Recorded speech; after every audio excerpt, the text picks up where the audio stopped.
the AU infrastructure envoy for the past few years, Honorable Speaker, we had the best candidate we could put forward. Honorable Speaker, last year, I had opportunity to be a part of an observer mission, and it was the first time that I was undertaking such duties in my entire life. We were part of an observer mission for the elections in Somaliland. And that is when, Honorable Speaker, I came to realize that sometimes the decisions that are taken in our internal borders or in the borders of one country, we think sometimes that they are entirely our decision. But I'm telling you, Honorable Speaker, I learned that many, many people, especially your neighbors, your geopolitical neighbors, have interest in what happens in your country. Honorable Speaker, when we were there, we realized that many of the countries around Somaliland had an interest. Addis Ababa had an interest in the election in Somaliland. The people of Djibouti were watching very keenly to see what happens in Somaliland, and of course Somalia itself, because they claim that Somaliland is part of the region of Somalia. Honorable Speaker, what that experience showed me is that I am totally blindsided as a legislator, as a leader in this country, when it comes to global geopolitics. It is no wonder, Honorable Speaker, I made a decision, conscious decision, to join the committee in this House that deals with foreign relations. Because for me, Honorable Speaker, I have always felt that the lack of clarity when it comes to Kenya's foreign policy positions is a problem for even some of us. Honorable Speaker, I will give you another anecdote before I say what I want to say. When I began my journey in politics, I tried my hand in a rural constituency called Kandui. And I remember, Honorable Speaker, we used to send representatives to funerals. For instance, because I used to operate out of Nairobi, I couldn't attend all functions. And I remember the advice of one old man, that the people you send who speak in your name, Madam Speaker, they are as important as you. Sometimes even more important than you. Because that face that they see determines whether they elect you or they don't. Honorable Speaker, I was told, you must do family background checks. I can see Khalwale looking at me. Honorable Speaker, if Khalwale sends somebody to represent him at a function in Malinya, and that person has questionable character, like for instance, he's a night runner, or he's a murderer, or he has bad manners generally, then the reputation of that person rubs on you as a candidate. I want to say very clearly that there is consensus that there was nothing wrong with our candidate. The problem, as I see it and as I understand it, is the bad manners of the Republic that he was fronted by. And I want to go through those bad manners, Honorable Speaker, because it is something that is worrying to us. Honorable Speaker, people make decisions based on how they feel about you, your relationship with them. And I believe the election of the AU was no different. We were all very perturbed when, a few months ago, some leaders of a rebel movement were granted opportunity to speak from our shows here. And Honorable Speaker, this I want to draw the distinctions between what Raila Odinga believes in, the things that I know he believes in, and the positions that have been taken by our country that are diametrically opposed to the things that he believes in. Raila Odinga is a Democrat. He would never support the appending of power other than by means of democratic processes. He would never support a situation where you have people who are threatening peace and stability in a neighboring country, and then you grant them, a stage for them to be able to perpetuate this division in their own homes. So therefore, Honorable Speaker, you have this Pan-Africanist who believes in democracy, who believes in the democratically elected government in the DRC, and then you have your own country, the sponsoring country, allowing rebel movements to have a stage in our own republic to say things and undermine democratically elected governments back home. Secondly, Honorable Speaker, there are certain things that I actually believe, like global conflicts, that I admit that maybe I do not have the solution. But Honorable Speaker, when your country takes a position on that, you instantly make enemies and friends. And the clearest example to me is the conflict in the Middle East. This is one of the most complex global conflicts, Honorable Speaker. And many people have gotten to a place where we feel that even the proposed solutions that used to appear like they could work, as days go by and the events in the Middle East continue to unfold, we start to feel like maybe there is no solution to these problems. Honorable Raila Odinga is my party leader. I have had him publicly take a position to support the Palestinian people and say that they have a right to a home. Honorable Speaker, that is the position of the candidate. But what is the position of the sponsoring country? Honorable Speaker, when the sponsoring country takes up an opposite position to the candidate, then it presents a problem. So these conflicts between the position of the candidate and the position taken by government, I believe, contributed to the situation that we are right now. Honorable Speaker, of course, all of us know that once conflict erupted in the DRC, there are certain notions, especially from countries and players in that particular country, that Kenya's position was not a position that was advancing the security and peace of the DRC. Honorable Speaker, we have a very strong voting bloc, the Southern African Development Community. You know the position that they took at the AU. One of the biggest countries and most influential countries in that particular bloc is South Africa. South Africa lost 13 soldiers out of that eruption of violence in eastern DRC just a few weeks ago.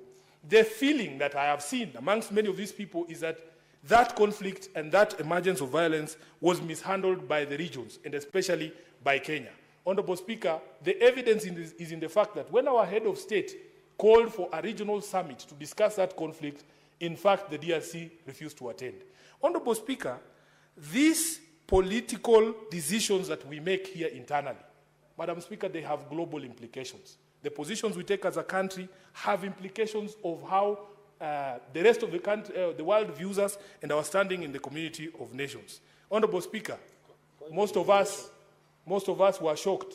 Just a few days ago, I was sitting at KICC, and there was a red carpet rolled out, and there were very lovely ushers there. And I remember asking them, and they were all dressed in a shade of red, I think. Point of information. It's called... Point of information. Point of information. Would you wish to be informed by It's Senator? going to mess my flow of Senator thoughts. Eddy. But let him inform you. Senator Eddy, do not mess the flow of thought from the Honourable Senator's submission. Madam Speaker, this is one of my favorite leaders in the minority side, so I wouldn't want to sometimes interfere with this point of information. But I think I've listened to him using the word position of country.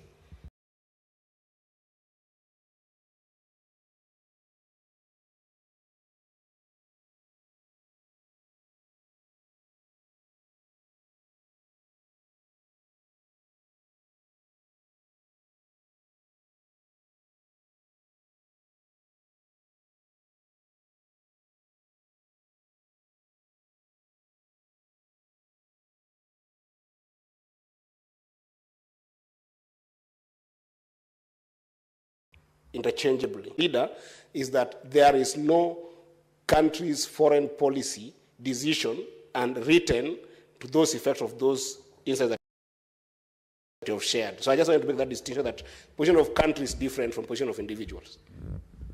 Thank you, Honorable Eddy. I think I meant the position of the state of the Republic of Kenya as enunciated by the head of state, the Honorable Dr. William Samoei Ruto. And Honorable Speaker, when countries deal with you, the position is articulated by the head of state. I mean, if you tell the people of Djibouti to tell you what the position of Kenya is on an issue, they will most likely go with the position that has been enunciated by the head of state. Honorable Speaker, I was on the question of the presence of the RSF from the Sudan in Nairobi. Again, Honorable Speaker, the newspaper reports were that they were here to sign some pact that was going to put in place a new government in the Sudan. Why are we meddling in the situation in the Sudan when we know there are two warring factions? We used to play a role of mediator. When the president was President Moi, he was known for being a peacemaker. This country used to be known as a diplomatic hub where these global and regional problems were resolved. But it is no longer the case because we appear, at least the appearance of intermeddling with the internal affairs of our other countries and especially our neighbors is hurting our image. So, Honorable Speaker, after that vote was taken, I have seen a lot of submissions and people talking and saying, oh, there were Kenyans who are unpatriotic. But I want to remind Kenyans that we are a very divisive society. We have to come to accept, in fact, Honorable Speaker, as a political leader in this country, we have held the position that you must allow people to criticize you. You must allow people to insult you because As you know, you are a lawyer like myself, Honorable Speaker. The High Court, our own High Court, has ruled that the freedom of expression extends to insults. That there is no requirement, and Senior Counsel is here, he can tell us, there is no constitutional imperative that when somebody speaks to you, they are nice to you. There is nothing like that. The protections or the limits to which the freedom of speech can reach are only the ones set out under the Constitution, and they don't extend to those things. So, Honorable Speaker, there is this debate about patriotism, and I've asked myself, what is this thing called patriotism? Honorable Speaker, we live in the city here, and in Nairobi we have one simple rule. If you love me, I will love you back. But if you do not show me love, there is no way you can expect commensurate affection from me. It is that simple. You love the people and the things that love you back. Honorable Speaker, when you speak to many of the young people, they feel that this country does not love them. From the day that you are born, Honorable Speaker, look at the situation in our maternities. Look at the situation in hospitals like Mama Lucy. The country, because of our failures to provide proper health care, is actively trying to kill you from the day that you are born. That is the situation we are born into.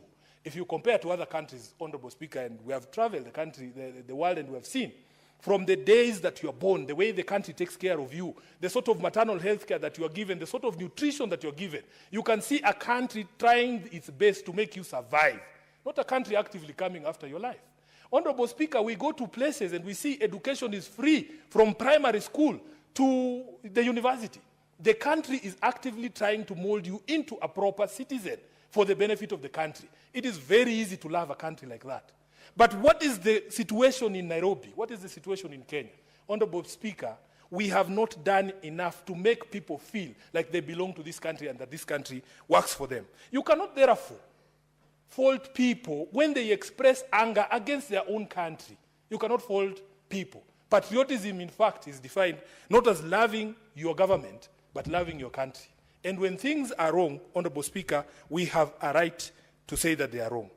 The politics of Kenya is very divisive. You know, people here pontificate as if the result had been different, Honorable Speaker. Can we honestly all guarantee that there would have been restraint on all of us, that we would not have over-celebrated to the annoyance of those who don't believe in our quest? Nobody can give you that guarantee. People are allowed to celebrate or to cry or to whatever, express themselves as much as they wanted. But I know Raila Odinga. Raila Odinga is the most insulted political leader in Kenya. Every single day you wake up, he's trending on Twitter, he's trending on Facebook, he's a headline in at least 3 newspapers per week. He doesn't appear to be fazed by any of those things because he understands you have to have a thick skin as a political leader in this space. If you put yourself out in the public, you can expect people to be insulted. To insult you.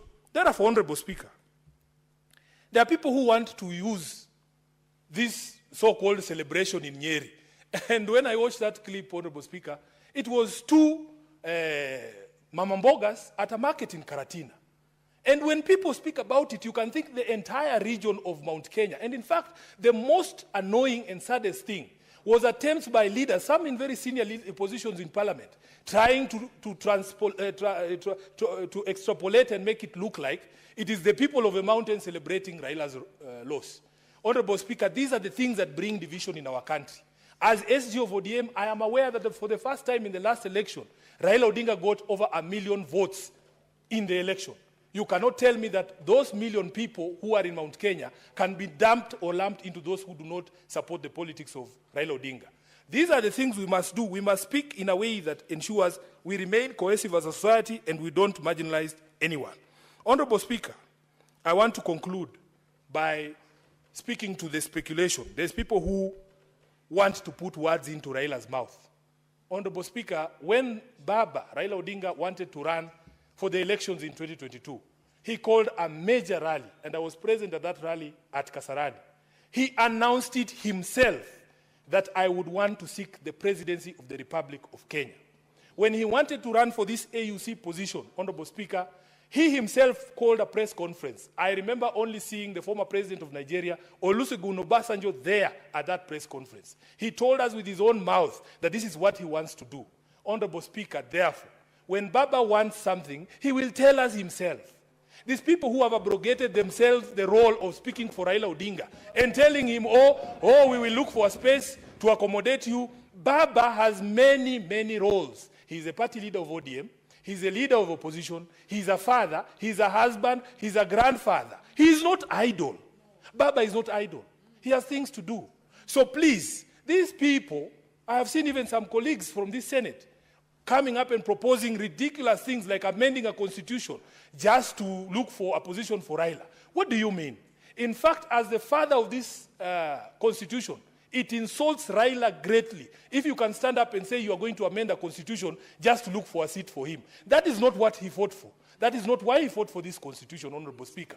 And the leader of the country today is the one during the campaigns who told us that for a change, we must stop looking for positions for leaders. Let us start with the Mamamboga. Let us start with the Boda Boda person. Let us start with other people, because all this time we have been talking about leaders. I want to say without fear of contradiction that if Baba wants something, he will tell us himself. Yes. All these people running around and saying, oh, we will look for this, we will look for that. How do you know? He's not interested. Has he told you he's interested? And he has a mouth for himself. Do you know, Honorable Speaker, that despite me being the SG of ODM, I do not speak for Raila. He has his spokespersons. He has his spokesperson. I speak for organs of the party for which he is a member. But I cannot speak for Raila Odinga because he has his own mouth. He has his spokespersons. So please, we feel insulted as members of ODM when people run around looking for small seats here and saying, oh, we want to propose him for this, want to propose him for that. It is entirely disrespectful to Raila Odinga for you to run around claiming that you are looking for a position to accommodate him. He is not idle, as I say. Honorable Speaker, I want to conclude by saying we are extremely proud of Raila Amolo Odinga. Some of us chose not to be emotionally invested in this particular campaign because, Honorable Speaker, we have been through painful moments. Some of us, I had been elected for the first time in 2022 as Senator of Nairobi. I never got opportunity to celebrate that win because my party leader had lost the most important position that we were looking to get.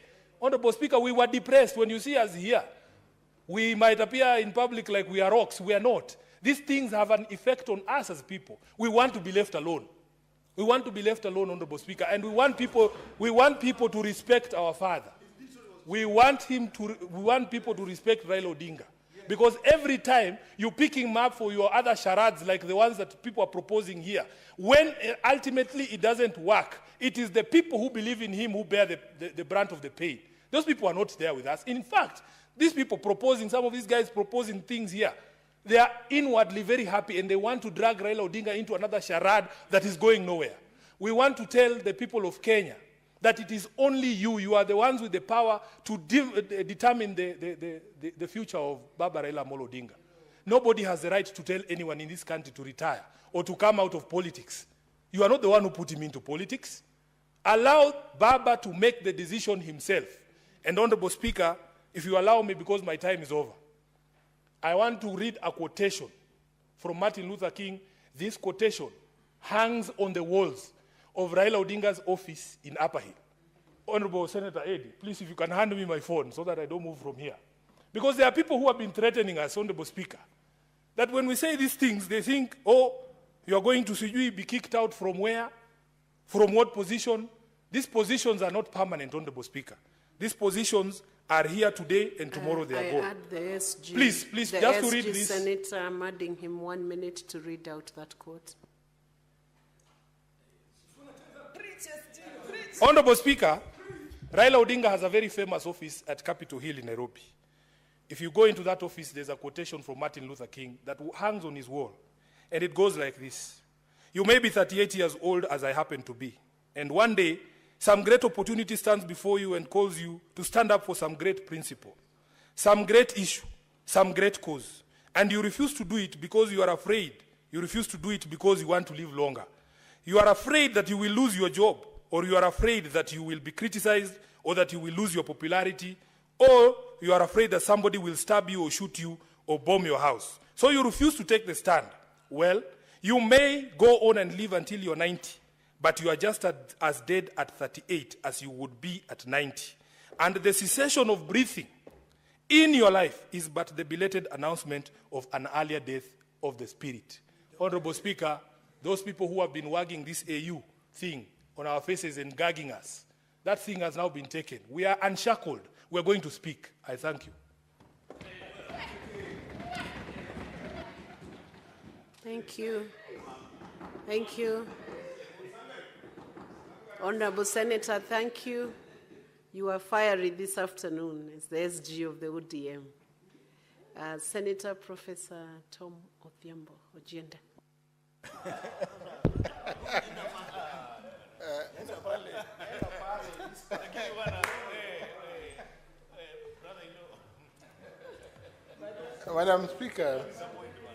Madam Speaker, contributing to this motion after Senator Sifuna and speaking to the very successful, I must say, for this country, bid by the Right Honorable Raila Odinga to secure the leadership of the African Union Commission, coming face to